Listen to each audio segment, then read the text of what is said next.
आज मैं complement of a set के बारे में बताऊंगा। The complement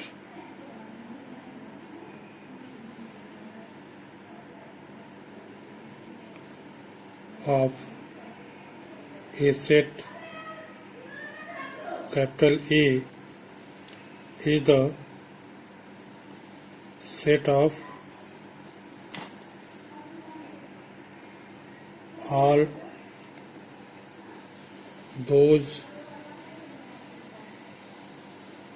elements of the universal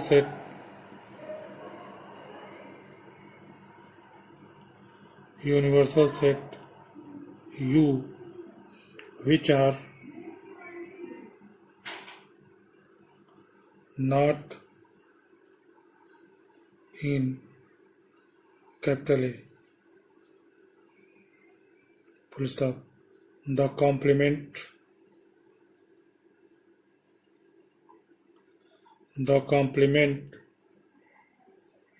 of a set capital A is denoted by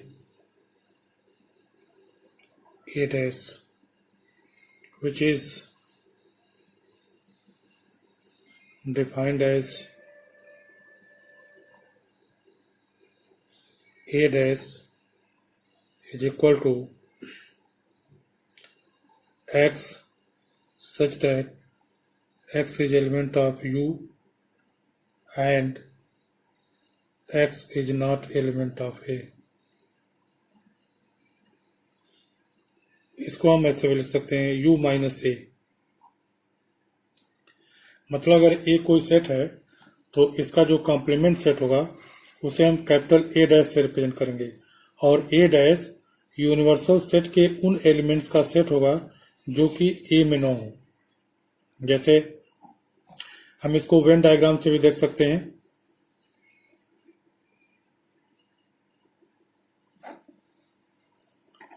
इसको वेन डायग्राम से अगर हमें देखना हो तो ये हमारा यूनिवर्सल सेट है और ये सेट कैपिटल ए है। तो जो ए का कॉम्प्लीमेंट होगा, यह यूनिवर्सल सेट है, जो ए का कॉम्प्लीमेंट होगा वह ए के बाहर वाले सभी एलिमेंट का सेट होगा। जैसे ये जो शारीरिक पोर्शन है ये सब ए कॉम्प्लीमेंट में आएगा।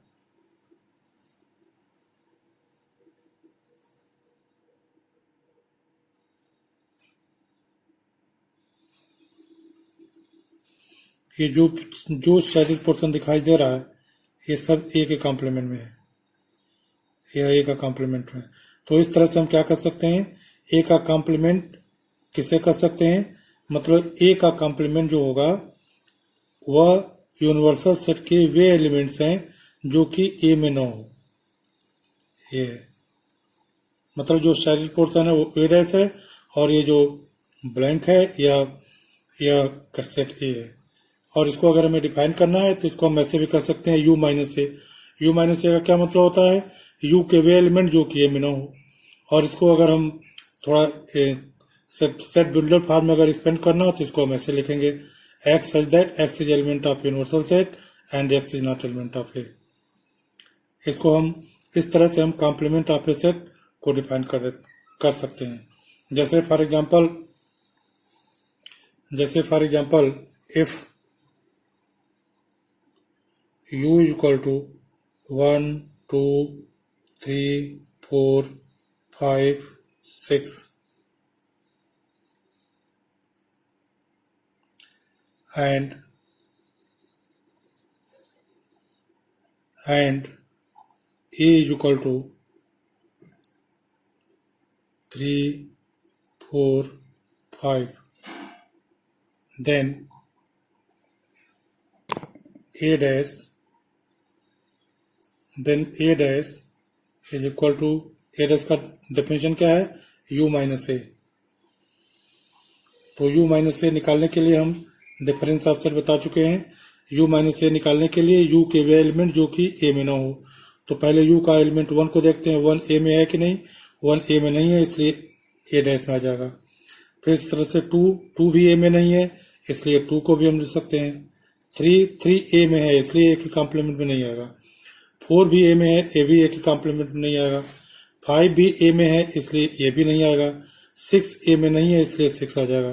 तो इस तरह से अगर कोई सेट और यूनिवर्सल सेट हमें पता हो तो उसकी सहायता से उस सेट का कॉम्प्लीमेंट हम निकाल सकते हैं।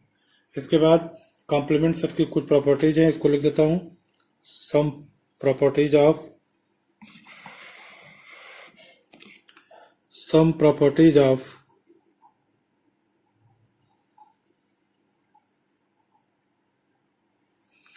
some properties of complement set।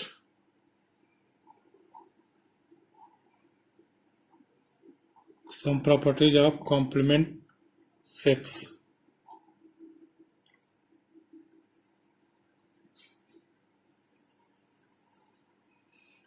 पहली प्रॉपर्टी है जिसको हम कॉम्प्लीमेंट लॉ कहते हैं।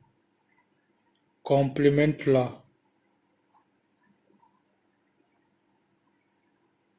कॉम्प्लीमेंट लॉ, यह जो लॉ होता है, इस लॉ में जैसे अगर ए एक सेट है और उसका कॉम्प्लीमेंट ए डैश है, तो ए और ए डैश को मिला देते हैं तो क्या हो जाएगा, पूरा सेट यूनिवर्सल सेट हो जाएगा।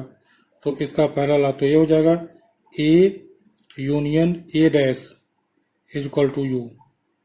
और कॉम्प्लीमेंट लॉ का दूसरा नियम क्या है, दूसरा नियम ये है कि ए और ए डैश में, ए ये है ब्लैंक और ए डैश ये जो शेडेड पोर्शन है, तो ए और ए डैश में क्या है, कुछ कॉमन तो है नहीं, इसका मतलब ए और ए डैश का इंटरसेक्शन फाई होगा।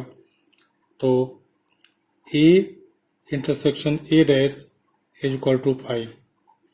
इसी दोनों को मिला करके हम कहते हैं कॉम्प्लीमेंट लॉ। दूसरा जो रूल है, दूसरा जो प्रॉपर्टी है, दूसरी जो प्रॉपर्टी है उसे हम कहते हैं De Morgan's law. De Morgan's law, De Morgan's law भी दो होते हैं। ये डिमॉर्गन्स लॉ दो होते हैं। एक तो ये है कि अगर ए और बी दो कोई सेट है तो ए यूनियन बी का complement is equal to A का कॉम्प्लीमेंट इंटरसेक्शन बी का कॉम्प्लीमेंट। और दूसरा जो इसका लॉ है, ए इंटरसेक्शन बी का complement is equal to A complement union B complement. तीसरा जो इम्पॉर्टेंट प्रॉपर्टी है उसे हम लॉ ऑफ डबल कॉम्प्लीमेंटेशन कहते हैं। Law of double complementation, double complementation.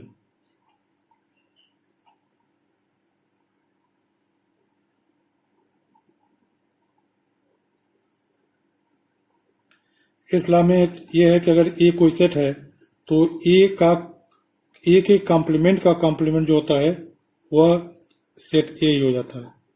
जैसे आप इसमें देखिए, यह ए है, इसका कॉम्प्लीमेंट ये शेडेड पोर्शन है और इस शेडेड पोर्शन का कॉम्प्लीमेंट क्या है, ए है। तो इसको हम कहते हैं डबल कॉम्प्लीमेंटेशन, क्योंकि किसी भी सेट का दो बार कॉम्प्लीमेंट ले लेने पर वही सेट हो जाता है। तीसरा लॉ है लॉ ऑफ एम्प्टी सेट। चौथा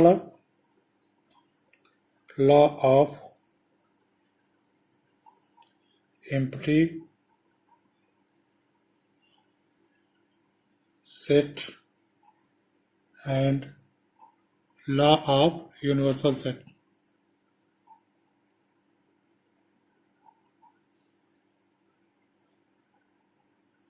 लॉ ऑफ यूनिवर्सल सेट।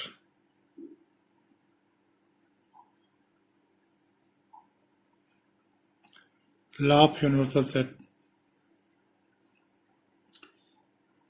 ये जो लॉ है ये है कि जैसे जो एम्प्टी सेट को हम किससे रिप्रेजेंट करते हैं, फाई से।